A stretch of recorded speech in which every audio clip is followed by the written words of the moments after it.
हर तरफ चीज़ें ऐसे नेगेटिव हो रही हैं।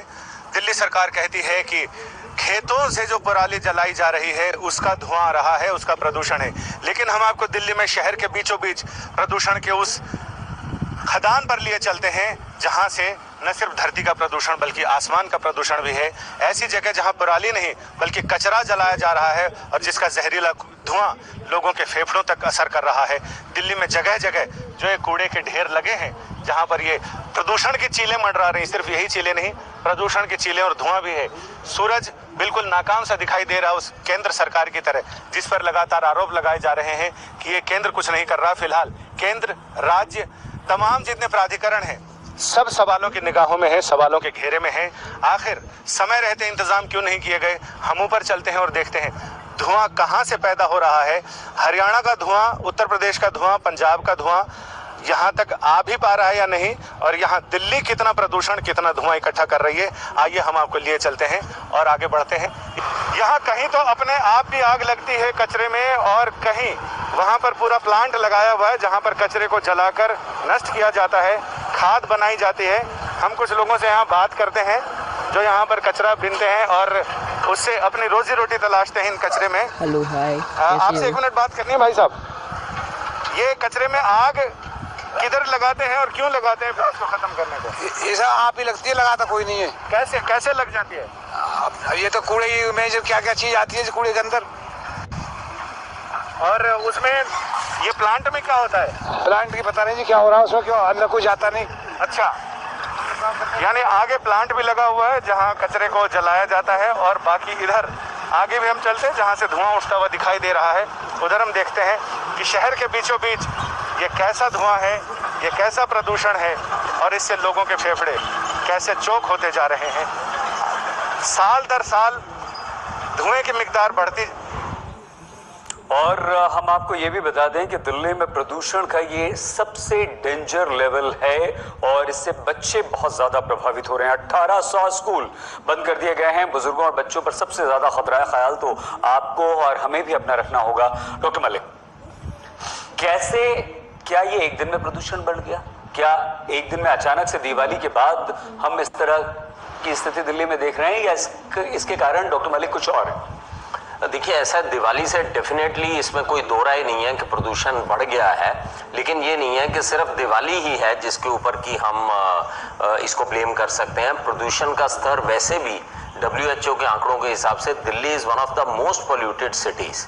तो दिवाली तो ठीक है, 3-4-5 दिन की प्रदूषण बढ़ा देती है, लेकिन इसके अलावा भी जो प्रदूषण है वो हमारी सिटी में WHO के आंकड़ों के हिसाब से 10 से 13 गुना ज्यादा है। अधिकतम सीमा से भी 10 से 13 गुना ज्यादा है, और इवन इंडियन स्टैंडर्ड्स के हिसाब से भी 4 गुना ज्यादा है।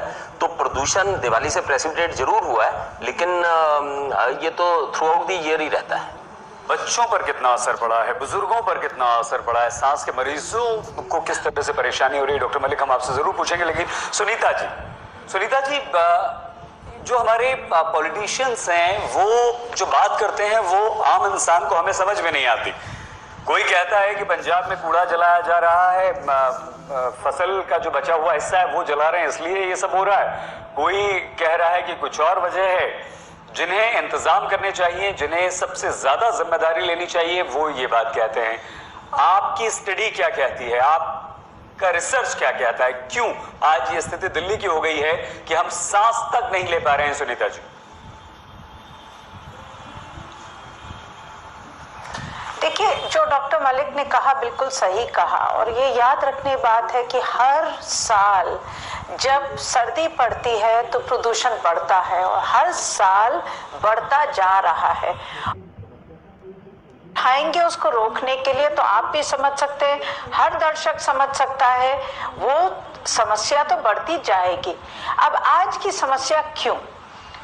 एक तरफ से हमने दिवाली मनाई, उससे जरूर प्रदूषण हुआ, और कितना भी कह दिया कि क्रैकर मत जलाओ, क्रैकर जलाए गए, इतना धुआं हुआ, उसके अंदर बहुत हानिकारक धुआं हुआ, उससे हवा जहरीली हुई। उससे पहले दिल्ली के अंदर जो हवा जहरीली थी, क्योंकि ये मान के चलिए कि गाड़ियों का धुआं बहुत हद तक जहर फैलाता है हमारे शहर में हर दिन, प्रतिदिन। इसके ऊपर पंजाब और हरियाणा के अंदर हाँ जरूर किसान आज जो फसल काटते हैं, जो धान की फसल काटते हैं और उनको गेहूं की फसल लगाने के लिए समय नहीं मिलता, तो इसलिए वो उसके ऊपर आग लगाते हैं जी। अब मेरा सवाल ये है कि हर पॉलिटिशियन ये चीज जानता है, ये कोई नई चीज नहीं है। पिछले साल भी हमने दिल्ली सरकार को भी, पंजाब सरकार, हरियाणा सरकार और केंद्रीय सरकार को भी जो स्टडी दी थी कि इस समय ये समस्या होती है। ये तय भी हुआ कि पंजाब और हरियाणा के अंदर सरकार सख्ती करेगी, किसानों को बताएगी और अगर वो खेत चलाते हैं तो उनके ऊपर कदम उठाएगी। ये भी तय हुआ कि किसान को इंसेंटिव देना चाहिए, उनको पैसा देना चाहिए जिससे वो नहीं जलाएं। सुनीता जी सॉरी आपको रोकना पड़ रहा है और आएंगे क्योंकि बहुत सारे लोग हैं, एक बार सबकी हम राय ले लें, उसके बाद इस चर्चा को विस्तार से हम आगे बढ़ाएंगे। बहुत बड़ा वोट बैंक भी होता है और तमाम सरकारें, है ना, हम किसी एक सरकार को ब्लेम नहीं कर सकते, उन्हें वो भी नजर आते हैं, किसान भी नजर आते हैं, उनके वोट भी नजर आते हैं। तो पंजाब का जिक्र हो रहा है, सत्येंद्र भी हमारे साथ हैं, उनके पास लिए चलेंगे। चंडीगढ़ से हमारे एक और संवाददाता जुड़ चुके हैं। लेकिन संजय बलसवा, जहां पर आप खड़े हैं, संजय, पीछे का थोड़ा सा दृश्य भी दिखाइए और बताइए कि ये जगह किस तरह से पोल्यूशन, प्रदूषण के लिहाज से अब खतरनाक होती जा रही है, जिसका असर दिल्ली एनसीआर पर दिख रहा है। संजय, मैं फिलहाल प्रदूषण का असर इतना था, मैं भलसवा नहीं पहुंचा हूं, मैं अभी अक्षरधाम के आगे खड़ा हूं। अक्षरधाम की रोशनी जो यहाँ की पहचान होती है, ऐसा लग रहा है किसी ने अगरबत्तियां जला रखी है। प्रदूषण इतना जबरदस्त है और लोगों की बात करें तो आंखों में जलन, सीने में तपन, अटकती हुई सांसें, भटकता हुआ मन और सुलगता हुआ जनजीवन, यही दिल्ली की पहचान रह गई है। जहां हमने गाजीपुर के कचरे के पहाड़ का निरीक्षण किया, वहां गए, जाकर देखा, वहां पर जगह जगह चारों ओर पहाड़ की जो घाटियां हैं वो चारों ओर वहां पर आग लगी हुई है, धुआं उठ रहा है। सरकार कहती है कि पंजाब की पुराली जल रही है, कोई कहते हैं दिवाली का प्रदूषण है, कोई कहते हैं पुराली का प्रदूषण है। लेकिन प्रदूषण देखने के लिए आपको दूसरी जगह जाने की जरूरत नहीं है, दिल्ली में खेत खलिहान नहीं है। लेकिन इसके बावजूद जो कचरे के पहाड़ चल रहे हैं वो कचरे के नहीं, वो खतरे के पहाड़ हैं। बिल्कुल संजय, और आएंगे आपके पास क्योंकि सिद्धार्थ गाजीपुर से हमारे साथ हैं। सिद्धार्थ, आप गाजीपुर की तस्वीरें भी दिखाइए और ये बताइए कि वहां क्या स्थिति।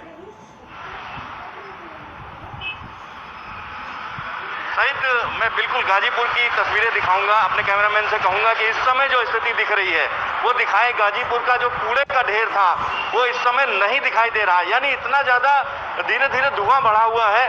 और सबसे बड़ी चीज़ ये है कि इस समय की अगर हम बात करते हैं तो दिल्ली और आसपास के इलाकों में पूरे के पूरे धुएं की या स्मॉग की चादर तनी हुई है। और इसके अलावा दूसरी जो सबसे बड़ी चीज़ है कि जो मौसम है, मौसम की अगर हम बात करते हैं तो मौसम इस तरीके का है कि हवा एकदम रुकी हुई है। तो इस वजह से ये पूरा का पूरा दिल्ली एनसीआर का इलाका स्मॉग की चपेट में है। और जो वैज्ञानिक कह रहे हैं कि अगले 48 घंटे तक इसी तरीके की स्थिति रहेगी, उसके बाद ही कोई सुधार हो पाएगा।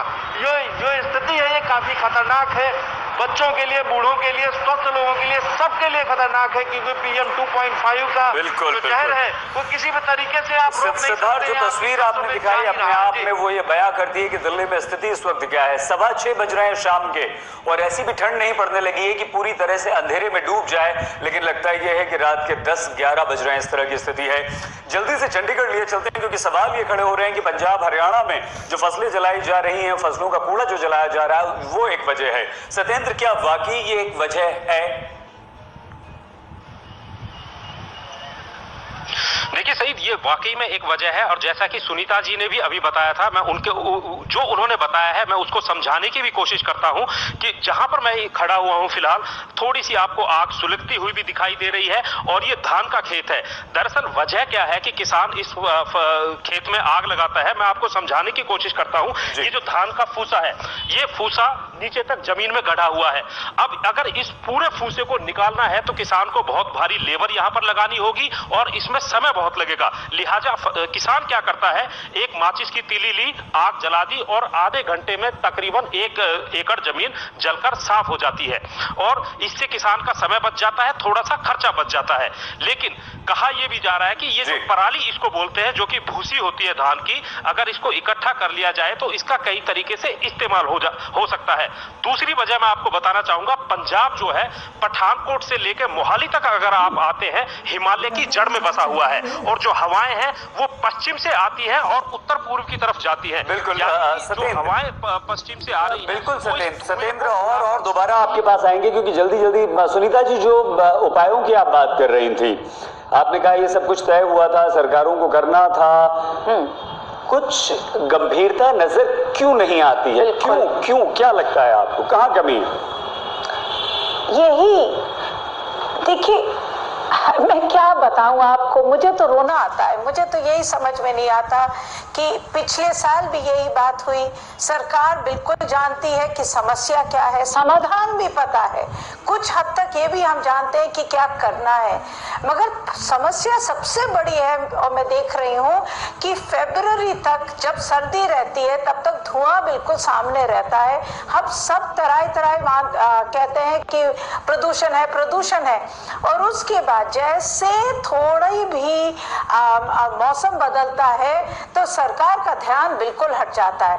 अब आज ये एक सवाल हमारे चीफ मिनिस्टर से पूछ लीजिए कि आपने पंजाब और हरियाणा से एक दफे भी बात करी उसके बाद कि क्या करना चाहिए, कि क्या करेंगे, कि किस तरह से इस चीज का उपाय तो है ना, समाधान है। सवाल ये है कि अगर किसान जलाता है क्या, बिल्कुल नहीं बात करते हैं आपसे, बिल्कुल समाधान है। देखिए किसान जलाता है और उस पर बात करेंगे सुनीता जी आपसे, समाधान पर भी, क्योंकि सबकी बात हो गई। हमारे तमाम संवाददाता हैं और भी हमारे साथ जुड़ रहे हैं, लेकिन जो सबसे खतरनाक बात है वो जो सांस के मरीज हैं, जो दमे के मरीज हैं, और उससे भी ज्यादा आप और हम तो अपना ख्याल रख सकते हैं, लेकिन हमारे बच्चों का क्या, जो सबसे ज्यादा प्रभावित हो रहे हैं। और हमारे आपकी टीवी स्क्रीन पर जो हम आंकड़े चला रहे हैं, जो डेटा दे रहे हैं, वो देखकर आप हैरान रह जाएंगे। आप दिल्ली में अगर रहते हैं तो दिल्ली वाले जानते हैं, वो आजकल 40 सिगरेट कम से कम रोज पी रहे हैं। वो सिगरेट पीते हों या ना पीते हों, इतना ज्यादा पोल्यूशन और प्रदूषण यहाँ पर है। तो डॉक्टर मलिक से हम अब से कुछ ही देर में लौट कर सबसे पहले ये जानेंगे कि हमारे अपने बच्चों को आखिर हम कैसे बचाएं।